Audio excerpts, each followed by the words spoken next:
Mbote na bino nyonso, mbote lisusu bandeko nanga, na bino bandeko oyangai. Tokutani boye ndenge tomesana kokutana biso na bino. Biso a mitema eko beta. Mitema eza likolo. Toko kende na élection, toko kende te.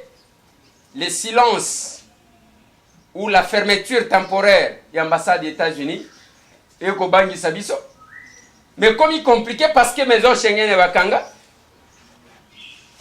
États-Unis, à Kenya ambassade, c'est maintenant toute la semaine, menace d'attaque terroriste.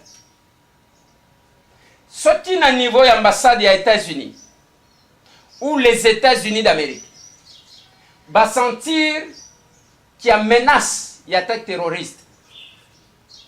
Alors que biso na Congo, ba terroriste toyeba kabangote, qu'est-ce qui se cache?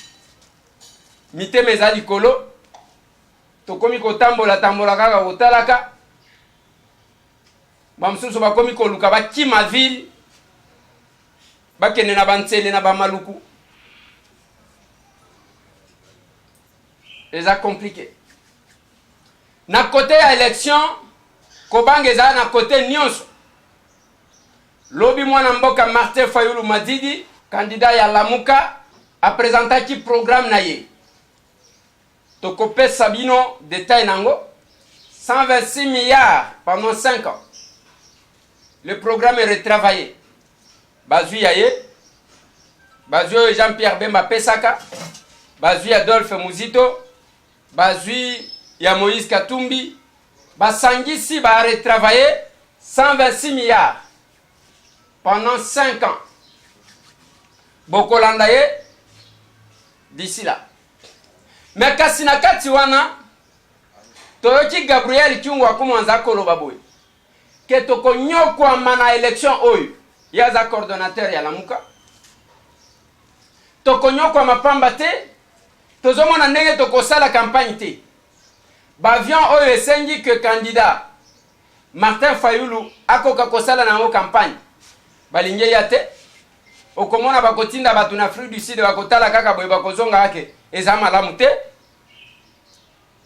Gabriel Kyungwa kumwanza azongeli maloba ya Shadari oyo alobaka ke na campagne bakosala boye campagne.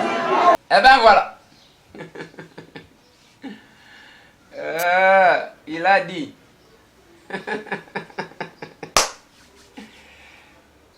Nakati wana bandeko nanga, ça c'est du côté de l'opposition. Félix Antoine Tshilombo Tshisekedi azana pour parler pour na kobimisa équipe ya campagne. Tala batu na limité. Tala mituka na limité. Lokola Tshisekedi aseku lisusu. Na mituka ya sika nani. Donc kokita donc ba contact sur contact. Biso awa na tomoni ata eta la même chose. Même Martin Fayulu nana moni eta banda yaki toko tika bangona na ba occupation. Contact tokende boy tozonga boy.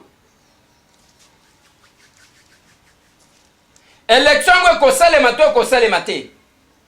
Ba américain oyo système oyo toko mona système oyo. Eza koloba nini système oyo. Menace oyo.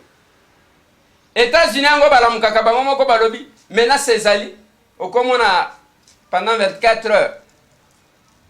Ba dégager likamon. Biso une semaine. Yango to lingito meka ko kitela bino kuna na ambassade ya États-Unis d'Amérique. To sale la bino constat pour que to pesa bino oyo. Bien que petit nanga de makesela. Mutu amona kitaka na ye muteme eko beta ye. O na yo kike bana mura bazakuna na yo kike na yo petit nanga kanga mutema. Toleka. Mais ça c'est du côté de l'opposition. Kaka côté de l'opposition wana na yo kike Tinke Mulumba. Ancien Kabila nanu totondi yote. Kabila désir a désisté en faveur de Félix Antoine Tshilombo Tshisekedi. Nazo ebisa bino ke na limité donc ba mitu ba ndenge ko kitaka ba contact eza ebele. Mutu ya Masimanimba ancien Kabila nanu totondi yote. Kabila Désir. Kala mingi ta kokoma Fachi Désir a désisté en faveur de Félix Antoine Tshilombo Tshisekedi. Est-ce que yeke tokobenga ye maboko pembe? Je réfléchis à haute voix. Vous donnez des réponses, ce sont des questions oratoires.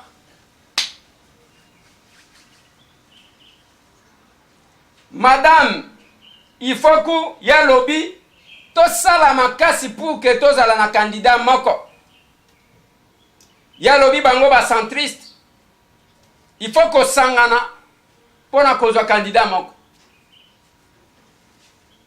L'unité dans la sincérité nde souhait na biso. Ceux qui toza sincère, bon moko wane kozala malam. Mais ceux qui ont l'unité dans l'hypocrisie, ego wa mukolo.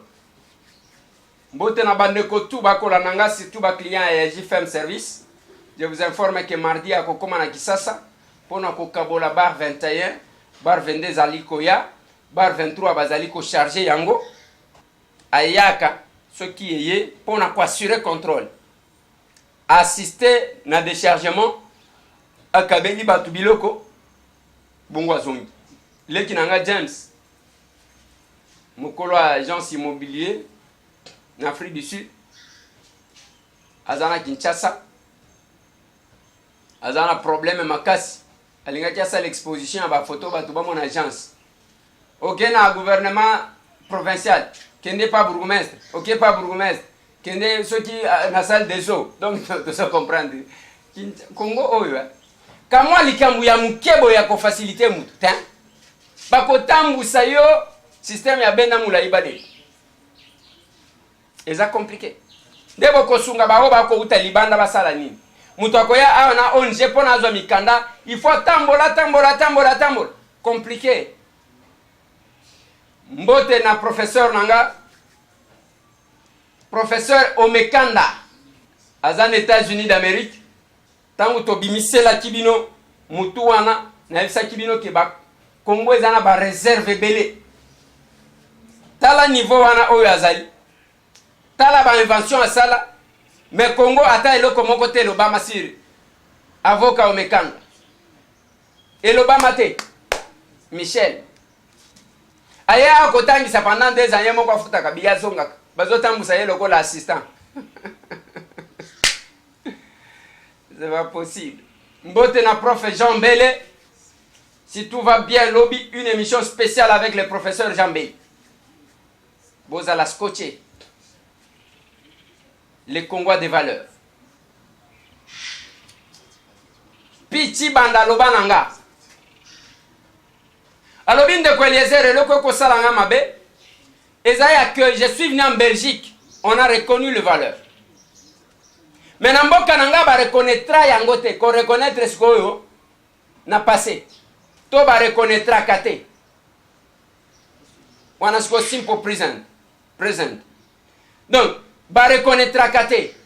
Pichi banda lelo ke na Belgique. Otuni mboka ya ba pichi banda. Okoyeba. Ça fait mal si nos valeurs doivent être reconnues par les autres. Mais biso moko eloko moko te. Tango zomona ba Michel Omekanda ba yeba zwe na Belgique. Ba memiye. Akomi kuna donc. Akosala a bozo beta masolo ya ba voiture électrique. Mais bozana moko ya bino. Ko promouvoir les athées. Bato ango bakoki ko faciliter attaque ba yamba ya avec honneur bango bazo kazo bazo banga parce que akozwa place à moning. Mutu moko ta akozwa place à batu nyos. Ceux qui ont calé en anglais, mususu aza calé en mathématiques, mususu pe na géographie, on a histoire. Et ça les mandengo ana. On a informatique, on a donc les andengo. Si ko côté ya bato pouvoir, bango pe ba kolela. Yoka ndenge bazali kolela. Toyoki Shewo Kitundu. Abengi ba diplomate. O bazana Kisasa. Avandi si bango. alobi soki tosali élection bolever sanction te contre bat même ko lever na ngonga muke pour que tosala na mapunu parce que ezali ko bloquer candidat na biso Ramazani Shadari soki bosali angote biso soki élection leki to kozongisela bino mais ce qu'on azali komituna kozongisela batu wana nana ebisi oke bokoleka kaka hein monsieur le ministre d'État tango ozokanela batu parce que toza pendant campagne électorale oyo akoleka na yebani te dans un pays normal yo lobi ke soki tokei ndenge wana toleki élection esalemi tokozongisela bino nana yebisi bino ke bokozala kaka ekoti kozala Faci Félix Antoine Tshilombo Tshisekedi akoya na ya vision na ya politique na ndenge amoneli ekoti kozala Martin Fayulu Madidi. Pas d'élection sans Beni Boutembo. Pas d'élection sans Lubero. Ce qui peut te zongi ndenge wana kozala malamu olia to mesana katango bako boma bande kona biso pour les décourager. Bazo traumatiser bat. Pour accomplir un plan diabolique, biso na distraction. Et pendant 7 ans, bande konanga omoni mutu qui prétend être combattant, qui prétend lutter pour les changements, omoni akofinga moninga zana kati wana, c'est kaza mutu na bango. On n'a pas besoin ya ba théâtre. Tala ba photo ndenge toni na Kisasa. Ba tutu bako seka. Oyo aseki, oyo aseki. Bazo seka biso ou bien bazo sekisa biso.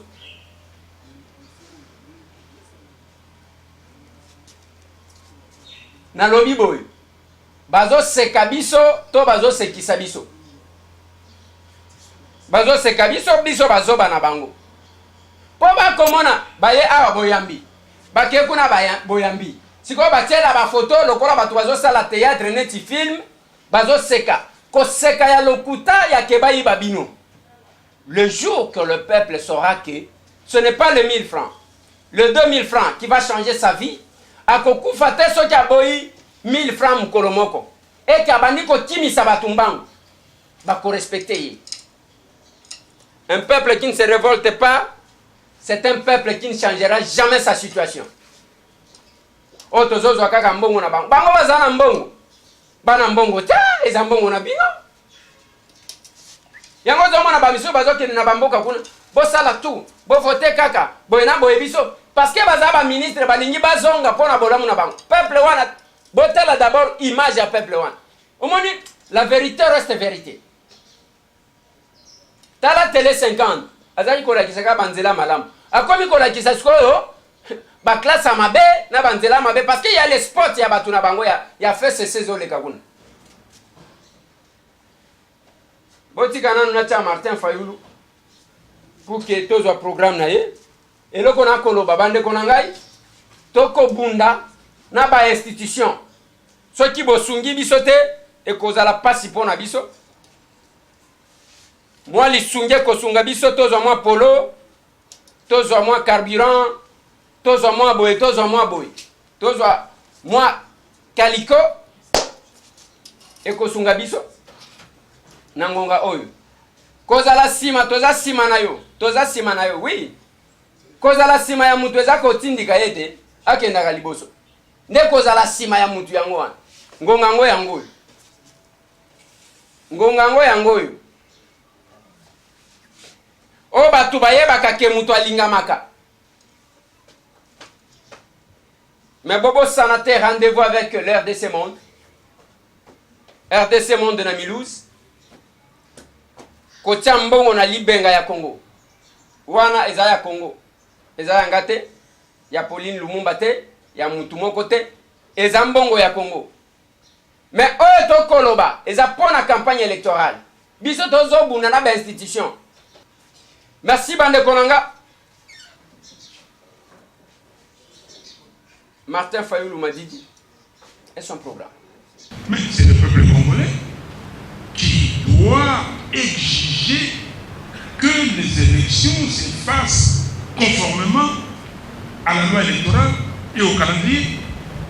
Mais on ne peut pas continuer comme ça. Et nous, vos leaders, nous sommes là debout devant vous et nous montrons la direction. Et nous voulons que vous nous suivez pour que demain, ici, qu'il y ait des élections crédibles, transparentes, et afin que nous puissions assurer le développement du Congo. Parce que vous devez, à la fin des élections, quand on proclamera les élections, il faut que vos votes soient confirmés. Élection, na machine à voter au T. Pour nani, parce que les Corneille Nanga a beaucoup fait la machine à voter. Mais Maloba na yo, et ça la Maloba. On le dit à ça, nini? Beaucoup fait la machine à voter, mais beaucoup fait la machine. Donc, ok, la machine à voter, na yi, à quel moment ce qui va faire ok, la machine. La voter. Non, déco. Tout le monde boni. Tolingi to tia na école na biso oyo babengi état de droit. Mboka oyo batosaka mibeko ya l'État. Basalelaka mibeko ya l'État. Mibeko ya l'État ezali moko mpona moto nyonso.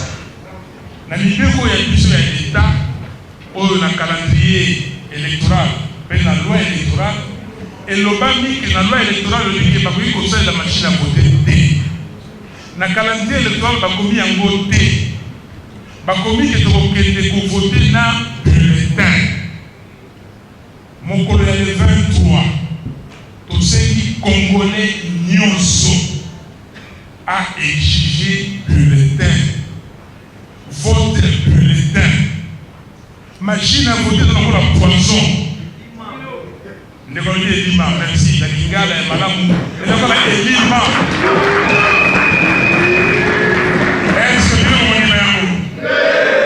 Est-ce que vous le savez, les leaders na bino nzela donc les tous à la même machine à voter vous pouvez tous de là non tolobi boy solution ezali to komeli seni mukanda azongisa ba réunion au cadre de concertation entre le candidat président na seni pourquoi seni azali kosala ba réunion wana te parce donc eloko nini azali kobomba na machine wana tolobi tolingi solution ezali tokoki kokende ndenge na ntango oyo tozali le 23 décembre basali bulletin batie ba 21 candidats c'est possible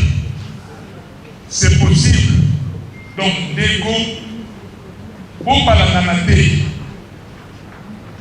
liloba tolobi na bino ya boyo boycott ezali te mais soki tolobi boycott ezali te elingi koloba te bokende kovote na machine ese bozokabe bien moto ya comprendre te atuna tokolimbola yango malamu tolobi boye toza koexige na seni alanda mobeko ya leta bandeko na ngai seni aye alobi na biso awa ke apekisaki ba anglais po baye awa batala machine wana ba anglais baye awa batali machine balobi basali 15 barecommandation 15 lelo yo seni asaleli ata recommandation moko te elikobani mais sikoyo monsieur Nanga azokenda ba radio na bino ba télévision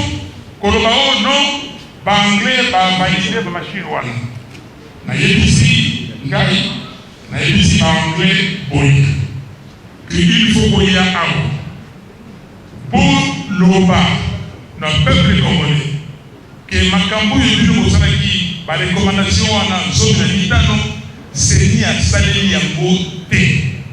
Donc seni azokobuka lokuta na koloba o ba anglais bandimi machine wana bandimi yango te déménager de Kinshasa à Pays.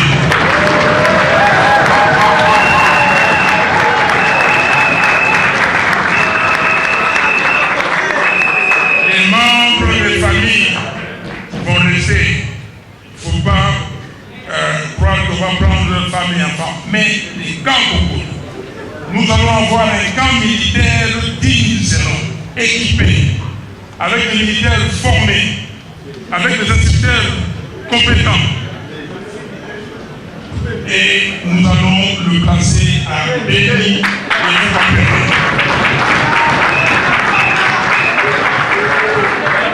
Deuxième mesure, je vais créer au sein des forces armées congolaises une force spéciale d'intervention militaire d'élite qui va s'installer au nouveau camp Kokolo de Béni.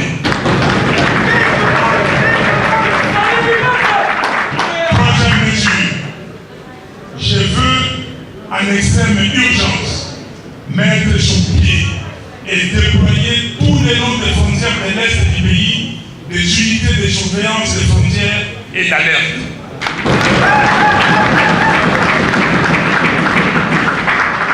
Quatrième mesure sur l'urgence diplomatique.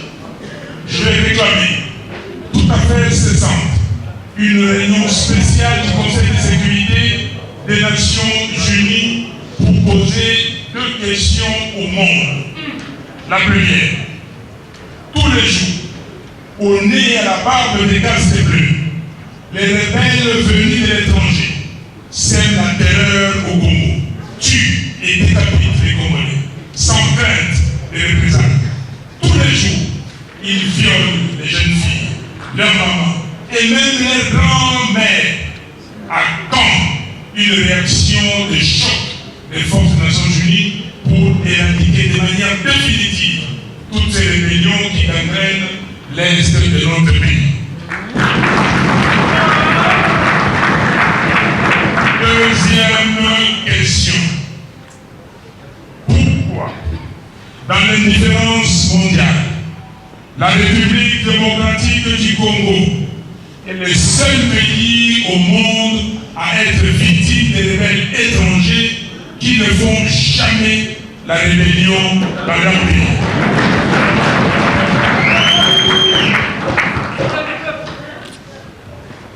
Une exigence.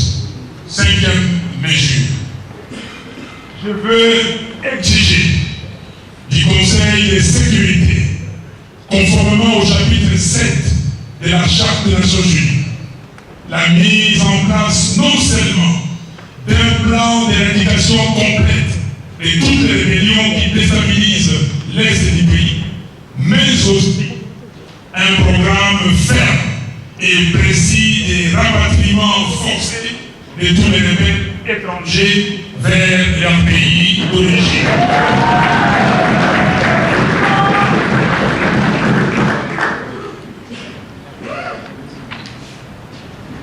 Sixième priorité, la priorité nationale. Ituri, Béni, Butembo vont être déclarés territoires sinistrés en situation d'extrême urgence nationale.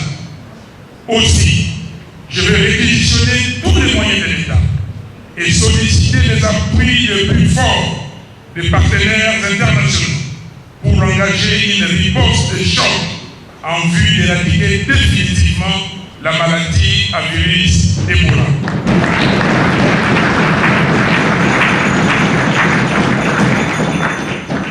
Septième mesure, par devoir de mémoire et au nom de la justice. Je vais créer une cour pénale spéciale pour la RDC.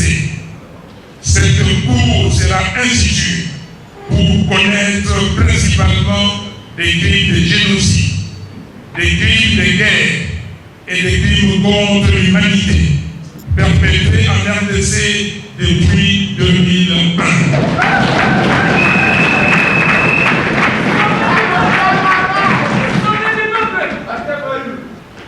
8. Dès mon entrée en fonction, je décrète l'état d'urgence agricole pour que plus aucun Congolais ne meure de faim.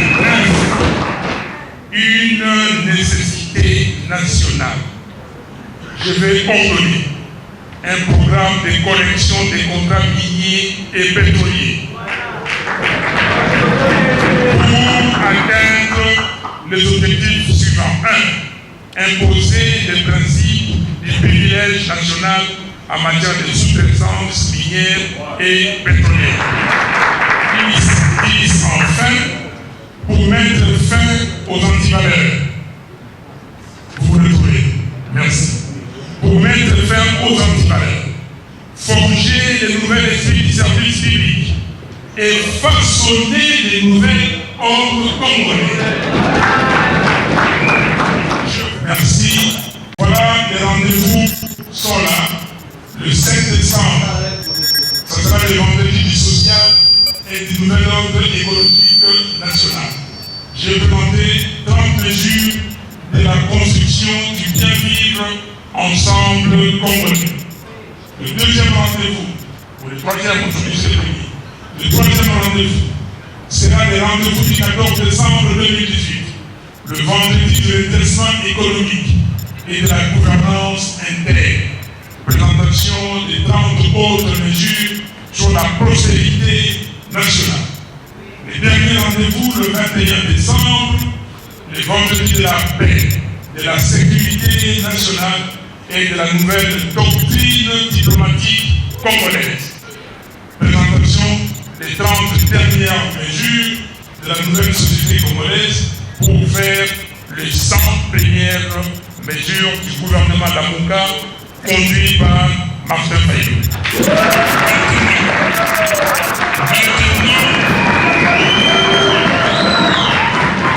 Mon seul et unique but est de bâtir une nation digne et prospère pour que le Congo cesse d'être la risée du monde. Que Dieu vous bénisse. Je vous remercie.